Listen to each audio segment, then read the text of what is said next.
Selamat datang di Podkasi, podcast asik bersama Vokasi.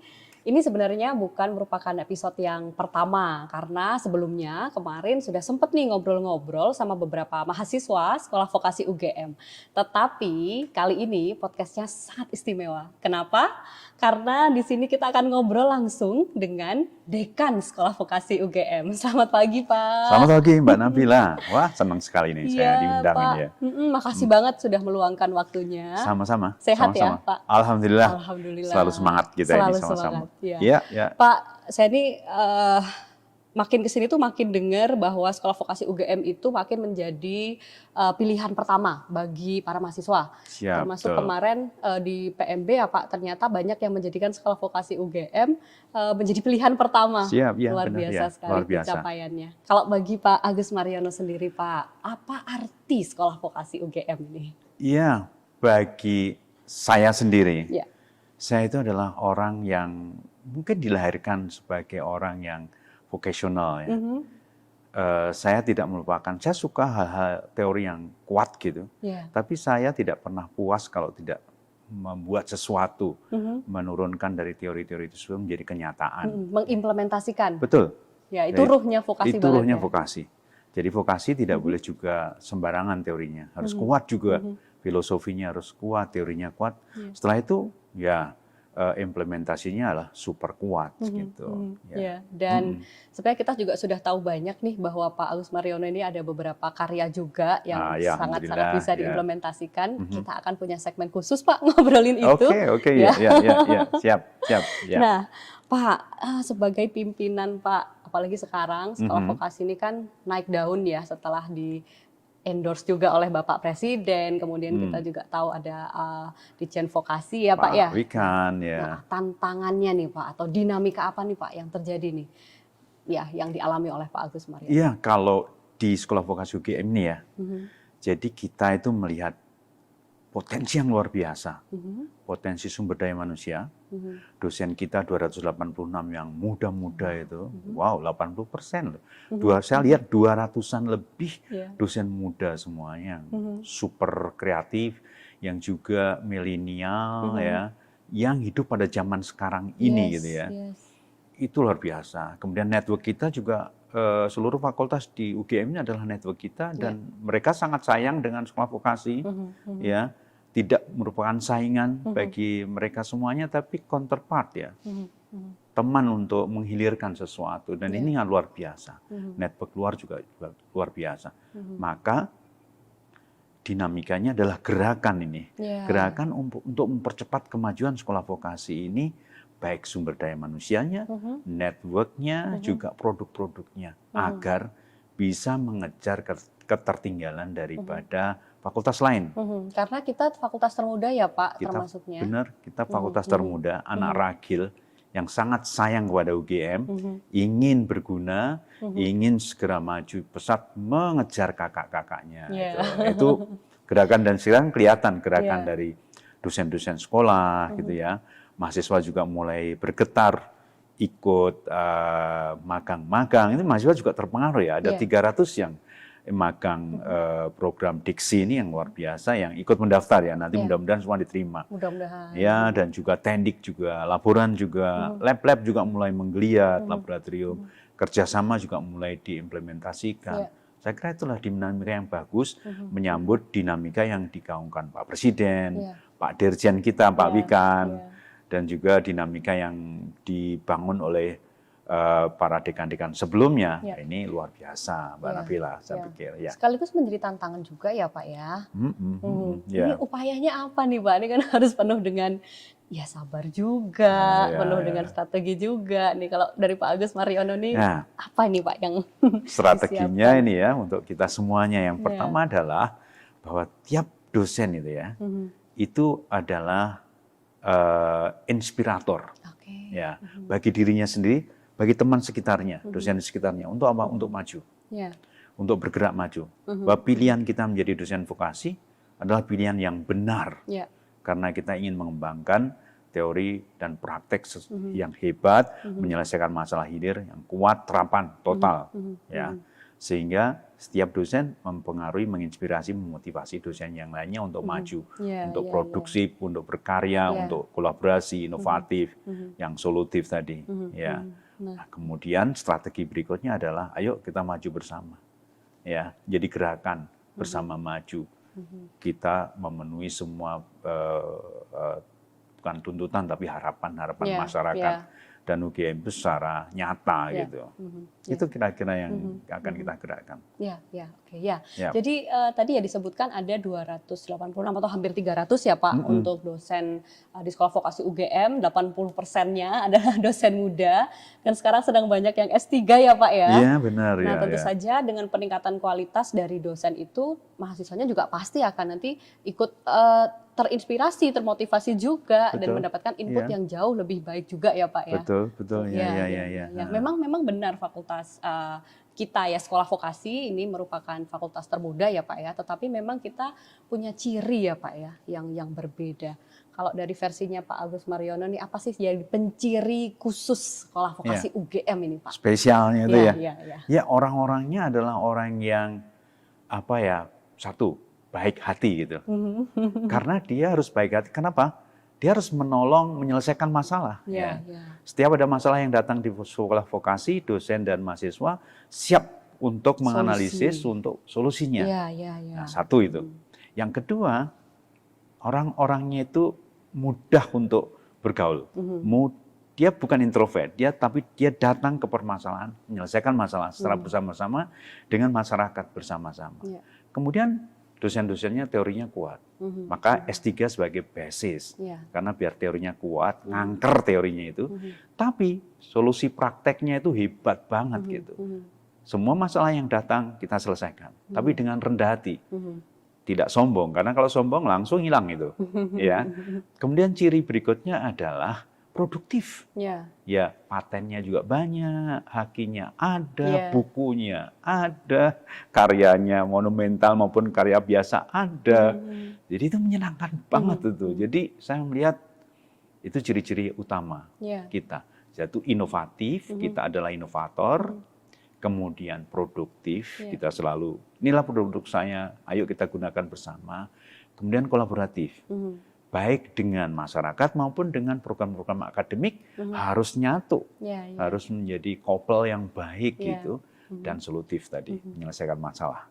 Nah, dan kita akan bahagia, senang bekerja di sekolah vokasi ini karena ya menyenangkan gitu, kayak gitu Mbak. Dan ini ya Pak ya didukung juga nih mungkin kalau misalnya teman-teman di sini yang nonton.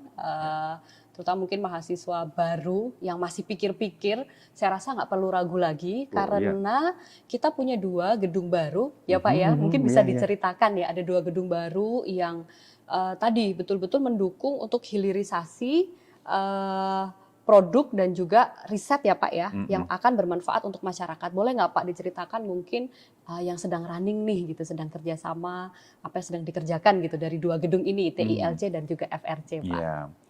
Ya ini untuk mahasiswa coba kita bicara ya. Mahasiswa semuanya ya kita sapa di sini. Jadi kita punya simbol gedung perjuangan atau kemajuan, bisa dibilang lokomotif kemajuan sekolah vokasi yaitu TILC, Teaching Industry Learning Center. Teaching Industry Learning Center. Ya. Kemudian FRC, Field Research Center. Ya. 2 gedung ini simbol dari kemajuan yang ingin kita bangun. Tapi kita juga punya gedung-gedung yang lain, 5 gedung Heritage Pancadharma, itu simbol kita mengakar kuat kepada bangsa Indonesia. Kita kuat lah, karena heritage itu simbolnya adalah don't forget where you come from, Indonesia, gitu. Pengembangan Indonesia itu. Nah sekarang yang sedang berjalan di sekolah vokasi di gedung ini adalah banyak sekali semua teman-teman semua. Yang pertama pelatihan juga berjalan, ya pelatihan dari kebahasaan, ya kemudian pelatihan yang teknik, pelatihan kesehatan, dan pelatihan juga pengukuran, semua berjalan sini. Banyak sekali pelatihan, dan setiap pelatihan itu melibatkan mahasiswa. Jadi kita punya konsep bagaimana mahasiswa itu bersinergi dengan dosennya. Satu dosen harus dikelilingi oleh 5 orang mahasiswa. Jadi nanti kita bagi, setiap dosen punya semacam asisten atau asisten beneran yang mengelilingi dosen itu. agar ilmunya dosen itu tersalurkan ke mahasiswa. Jadi hubungan antara mahasiswa dengan dosen itu Erat gini, ya, Pak, erat ya. sekali. Tidak hanya hubungan biasa, tapi hubungan yang isinya itu ilmu pengetahuan, kemudian semangat, inspirasi, motivasi, dan produk. Ya. Ya, itu kira-kira. Kalau yang di FRC yang gedung satunya, Mbak, Yang di Kulon Progo di ya, Kulon Pak, ya. Progo. Wah, ini sedang berjalan bagus sekali. Ada wood pellet, ada dairy milk, ada alat-alat kesehatan. Jadi diproduksi di sana, mahasiswa bisa ikut serta dalam memproduksi. Itu jadi pusat-pusat produksi gitu di sana. Yang nanti mahasiswa ikut serta, ada yang menjadi manajer di sana, ikut jadi sebagai seolah-olah manajer, ada pemasaran, ada yang produk dan sebagainya. Sehingga itu menjadi pusat-pusat produksi dan pusat perkuliahan yang berbasis pada proyek, berbasis pada pekerjaan, yang sungguhan di situ. Di sini pun akan ke sana arahnya. Jadi ada ruang-ruang di mana mahasiswa bisa mengeksplor kemampuannya untuk memproduksi sesuatu, memasarkan, dan juga dapat income dari situ. Di samping juga kuliah-kuliah regulernya tetap dilakukan. Tetap jalan ya. Tetap jalan seperti itu. Untuk yang di FRC, Pak, kayaknya udah ada kerjasama ya sama pemerintah daerah ya, Pak, ya? Iya, kita punya acara banyak sekali, yaitu penyampaian hasil-hasil penelitian kita, hasil temuan kita kepada masyarakat di FRC di Kulon Progo itu. Di samping itu juga Pemda, UKM, dan juga dinas-dinas sudah bertemu dengan kita untuk satu, kegiatan pengabdian masyarakat berbasis pada ilmu pengetahuan yang didiseminasikan di desa-desa di situ. Ya, sudah ada banyak sekali kegiatan-kegiatan di FRC itu. Wah, luar biasa. Akan terus-menerus kita lakukan ya, kita kembangkan terus sehingga mempunyai bentuk yang sustain, yang berjalan dengan sendirinya dan berkembang. Jadi memang idenya adalah untuk bisa berkolaborasi, kemudian memanfaatkan misalnya dosen ada riset, kemudian dijalankan bersama oleh mahasiswanya dan juga menghasilkan sesuatu yang memang dibutuhkan gitu oleh masyarakat. Masyarakat, ya gitu. Tentu ini apa ya bisa dikatakan menjadi kontribusi sekolah vokasi ya untuk Indonesia juga ya, Pak, ya. Betul. Dan salah satunya adalah di Kulon Progo dan Di nanti Kulon akan Progo. terus nambah ya ke yang lain-lain juga ya, Pak. Ya, mestinya pastinya. kayak misalnya Mbak Nabila, kita kan punya tawaran untuk di Banyuwangi. Langsung oke, kita siap ya. Banyuwangi ada 200 hektar yang akan dikelola, tapi ini dalam proses ya. Nah kita kita jalan saja, nanti mahasiswa dari daerah-daerah sekitarnya akan kita upayakan supaya meningkat kemampuannya, kemudian kita tugasi untuk mengelola di situ. Jadi mahasiswa lah sebagai terjun ujung tombak untuk pengembangan sekolah vokasi ini. Dan ini disipliner, Pak? Multidisiplin, tapi ada core-nya mestinya agro gitu. Tapi agro ada wisata, ada bahasa, ada engineering, irigasi, macam-macam kan ada di situ. Nah yang seperti itulah ke depan kita, jadi mahasiswa dengan dosen bekerja bersama-sama untuk merealisasikan ide-ide. Dan kita yakin bahwa mahasiswa itu idenya jauh lebih banyak daripada dosennya, karena dia adalah milenial baru yang banyak ide. Tapi tentu saja dosen harus juga ngesui ya, membina mahasiswa tadi bersama mahasiswa. Gitu. Ya menarik sekali ya, Pak, ya, dan pastinya akan memberikan lebih banyak manfaat lagi gitu untuk kedepannya. Betul ya. Pak, ini sudah lumayan santer juga kan, Pak, dan sering ditanyakan tentang rencana S2 terapan. Oh ya. Wah, ini gimana menyenangkan. nih, Pak? Ya. Jadi S2 terapan itu adalah keinginan kita bersama untuk pengembangan sekolah vokasi yang sesungguhnya, dan juga sudah tertulis di dalam Undang-Undang Nomor 12 ya, bahwa universitas bisa menyelenggarakan program vokasi S1 terapan atau sarjana terapan, magister terapan, dan doktor terapan. Nah, kita sudah merintis untuk S2 terapan. Di sana ya. Kalau sekarang kan prodi sarjana terapannya ada 21 ya, Pak, ada 21 prodi sekarang. Ini kita akan menuju untuk menumbuhkan satu persatu gitu ya, Pak, S2 terapannya. Jadi S2 terapan itu suatu kemenerusan pendidikan vokasi.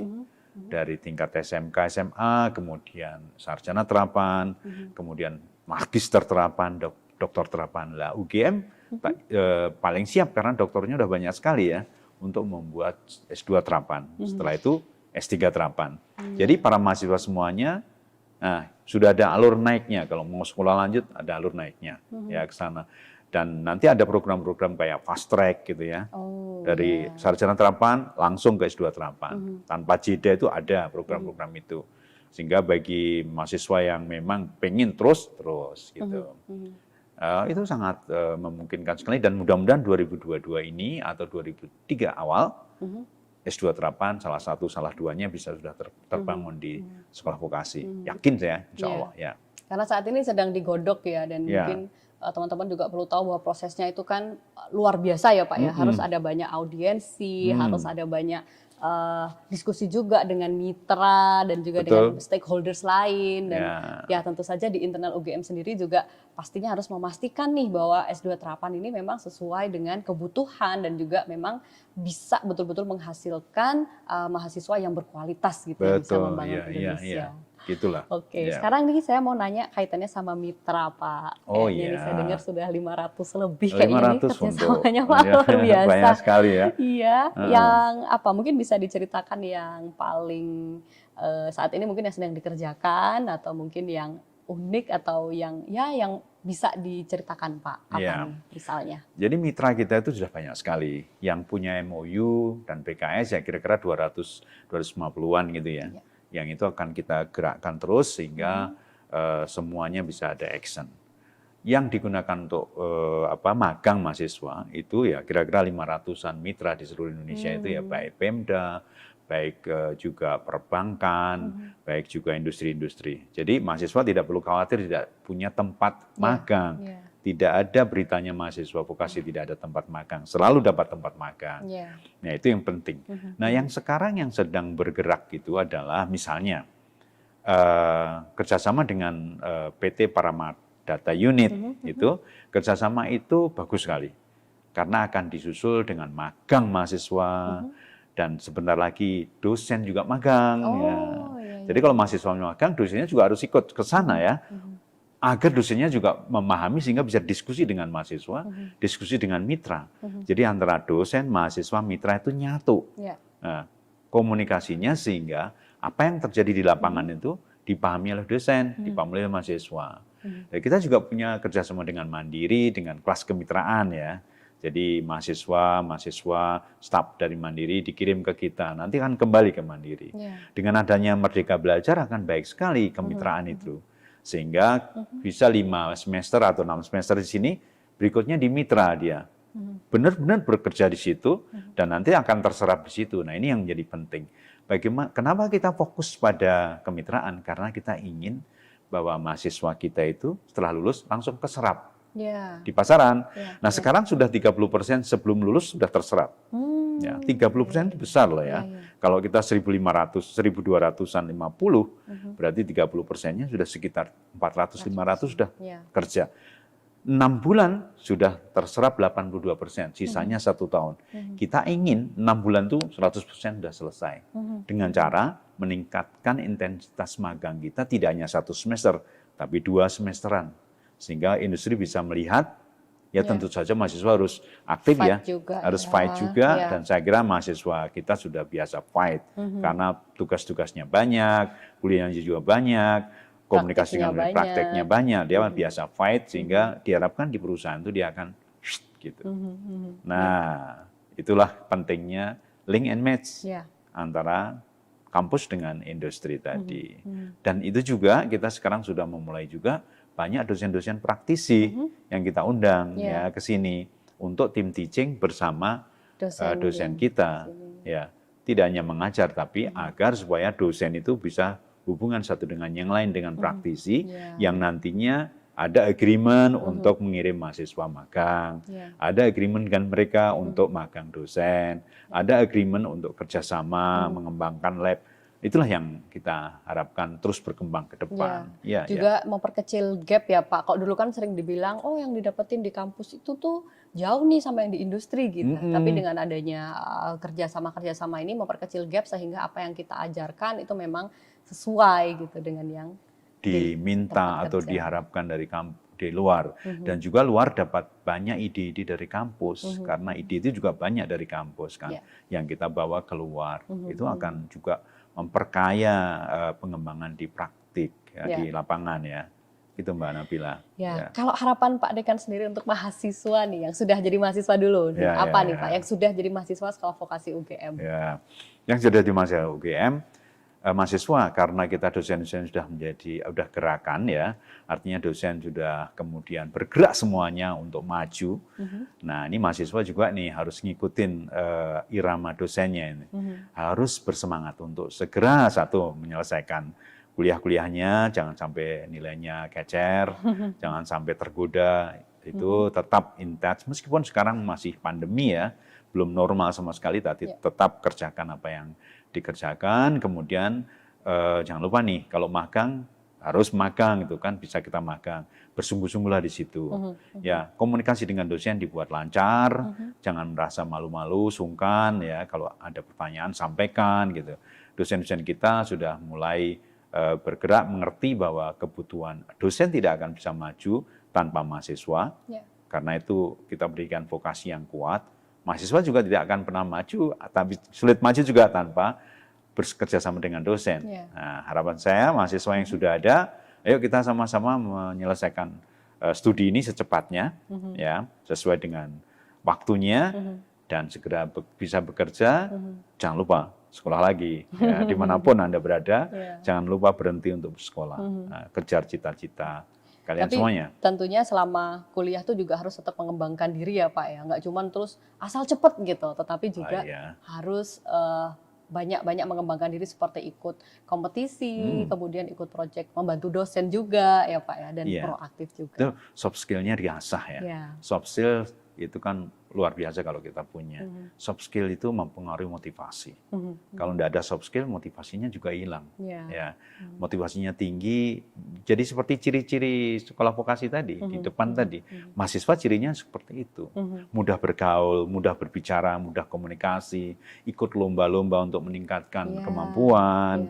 Dan menjadi juara di mana-mana, tidak hanya satu kelompok, tapi semuanya ikut gitu, semuanya menjadi grup-grup gitu. Tidak boleh ada mahasiswa yang tercecer, ya harus semua harus siap untuk termotivasi ikut lomba, ikut apapun gitu ya. Proaktif ya, istilahnya jangan menunggu, proaktif. Karena juga kesempatan tuh ada sangat banyak ya, sayang ya Pak ya, kalau nggak dimanfaatkan. Betul. Ya. Pak Dekan, saya ingin nanya nih, kalau harapan dan cita-cita Pak Agus Mariono untuk sekolah vokasi dalam 5 tahun ke depan ini Pak, kita melihat sedikit gitu ke depan. Siap, 5 tahun ke depan, kira-kira 2026 itu seperti apa gitu ya. Yang pertama adalah dosen-dosen kita itu 75% doktor semuanya. Jadi dosen muda yang tadi saya katakan 80% itu 75% dari 100 ya, 80% boleh ya. Doktor semuanya. Sudah lulus ya? Sudah lulus semuanya. Itu untuk garansi bahwa ilmunya udah kenceng, udah secara filosofis ilmunya kuat gitu ya. Tapi dia juga naik pangkat, dosen-dosen yang sudah lulus naik pangkat terus. Sehingga tahun 2026 nanti itu udah mencapai lektor kepalanya itu kira-kira 60% lektor kepala. Itu sangat penting ya Pak ya? Sangat penting karena kita di universitas ya. Sangat penting karena itu mencerminkan produktivitas dalam paten, dalam pembuatan buku terapan, dalam penulisan jurnal, ya, dalam bergerak bergairah itu terwujud dari situ. Lektor kepala dan nanti S2-nya sudah ada kira-kira 5 sampai 8 tiap-tiap departemen satu S2 itu minimal itu terjadi. Kemudian mahasiswanya itu udah terserap, kalau lulus terserap gitu. Jadi bahagia banget kita ngelihat mahasiswa. Kira-kira begitu, dan gedung TLC ini, gedung kita dua-duanya ini sudah terisi oleh kegiatan-kegiatan yang mencerminkan link and match. Teaching Industry Learning Center berarti, kalau menurut Pak Wikan nih, Pak Dirjen ini, di sini harus banyak sekali mondar-mandir orang industri datang, ya, ada kerjasama, ada pelatihan, ada produk, mahasiswa datang membuat produk, menjual produk, orang beli macam-macam di situ. Kayak masalahnya pasar vokasi gitu ya, yang isinya link and match. Itu 5 tahun ke depan akan terjadi, insya Allah ya, seperti itu. Saya yakin kalau dosen dan mahasiswa bekerja sama, dan mitra kita dari dunia usaha, dunia industri, dan dunia kerja datang bersama kita akan terjadi itu. Akan kurang nih ruangan ini untuk kegiatan itu. Ya, karena kita bayangkan orang-orang kita saling memenuhi butuhnya apa gitu kita provide. Ada masalah apa kita propose solusi seperti itu ya Pak ya. Dan juga dengan kerjasama dengan mitra yang sesuai. Gitu. Dan satu lagi Mbak Nabila, dosen-dosen kita jangan lupa tugasnya Sekolah Vokasi UGM itu adalah mengajar di seluruh Indonesia. Jadi nanti politeknik-politeknik yang masih baru berdiri gitu, kita bantu supaya mereka cepat. Dibantu sebagai pengajar dan dibantu untuk inspirasinya. Jadi inspirasi kita itu nanti kita bisa sampaikan di sana, delivering di sana juga inspirasi mereka menambah kita juga. Jadi seluruh Indonesia perkembangan vokasinya akan lebih cepat kalau kita juga tidak menjadi pemain kandang saja, tapi tanggung jawab kita adalah menyebarluaskan ilmu terapan dan spirit terapan itu ke seluruh masyarakat Indonesia dan vokasi di Indonesia. Gitu. Luar biasa banget nih Pak. Ya Allah. Mudah-mudahan ya nanti bisa tercapai Pak dalam 5 tahun ke depan karena pastinya kita juga ikut bahagia ya Pak ya kalau kita bisa mengembangkan dan memberikan manfaat gitu untuk sesama. Betul ya. Terakhir Pak, ini kan mungkin teman-teman yang nonton ini juga anak-anak siswa SMA, SMK gitu yang mungkin masih bimbang, mungkin udah mantap tapi bisa nih kita mantepin lagi gitu. Sehingga apa nih pesan dari Pak Dekan untuk Camaba? Jadi untuk makin memantapkan hati lagi, kenapa sih harus sekolah vokasi UGM gitu Pak? Saya kira gini, teman-teman mahasiswa semua atau calon mahasiswa yang sekarang di SMK, SMA, bahwa pilihan sekolah vokasi itu adalah pilihan yang baik, ya, karena kalian akan diajari ilmu, teori, dan praktek yang kuat dua-duanya itu. Ya, ibarat masak itu tidak hanya belajar resepnya, tapi belajar masaknya dan belajar makannya juga, dan belajar menjualnya hasil masakan itu, dan belajar juga membuat networknya, supaya hasil masakannya itu kita nikmati juga, kita jual juga. Jadi entrepreneur juga akan kita kencengkan di sini, dan sekarang sudah mulai di situ ya. Jadi pilihan yang tepat juga. Jangan ragu-ragu, Sekolah Vokasi UGM itu didukung oleh dosen-dosen muda, sehingga komunikasi antara mahasiswa yang masih muda-muda dengan dosen muda-muda itu mesti terjadi. Dosen kita sangat muda dan saya yakin komunikasi akan terjadi dengan baik, dengan gampang gitu antara mereka, dan kerjasamanya juga akan terjadi dengan baik. Sehingga harapan kita semuanya, don't worry, ya, memilih Sekolah Vokasi UGM adalah pilihan yang baik dan menurut saya pilihan yang tepat, ya, bagi kita semuanya. Oke, mantap sekali Pak. Dan juga nih saya dengar kita juga ada beberapa kerjasama untuk magang berbayar juga bagi para mahasiswa gitu ya, sehingga masuk dulu ke Sekolah Vokasi UGM, kemudian nanti bisa mencoba berbagai kesempatan ya, ada exchange, kemudian ada organisasi, kemudian ada juga kegiatan-kegiatan mahasiswa lain yang tentunya positif dan juga didukung ya Pak ya oleh pimpinan. Ya, ada yang tadi magang ya. Magang ada yang keluar negeri juga. Ya, kita sudah mengirim mahasiswa magang di luar negeri ke Hongaria kan. Ada 20-an orang yang berangkat sana. Dan nanti akan terus ya Pak? Akan terus. Dan saya udah bilang kepada Wakil Dekan Bidang Kerjasama, targetnya 30% loh ke luar negeri. Ya, mudah-mudahan berhasil. Nah, itu perlu kerja keras kita semuanya. Ada 2 cara. Cara terstruktur, yaitu mengikuti undangan dari perusahaan, cara free fight. Jadi mahasiswa kita ajari bagaimana mengirim lamaran untuk magang di luar negeri. Nah, sehingga kalau semua mahasiswa melakukan itu, ya saya kira 30% bukan isapan jempol akan terlaksana. Ya, mudah-mudahan mahasiswa akan bahagia sekolah di sekolah vokasi ini.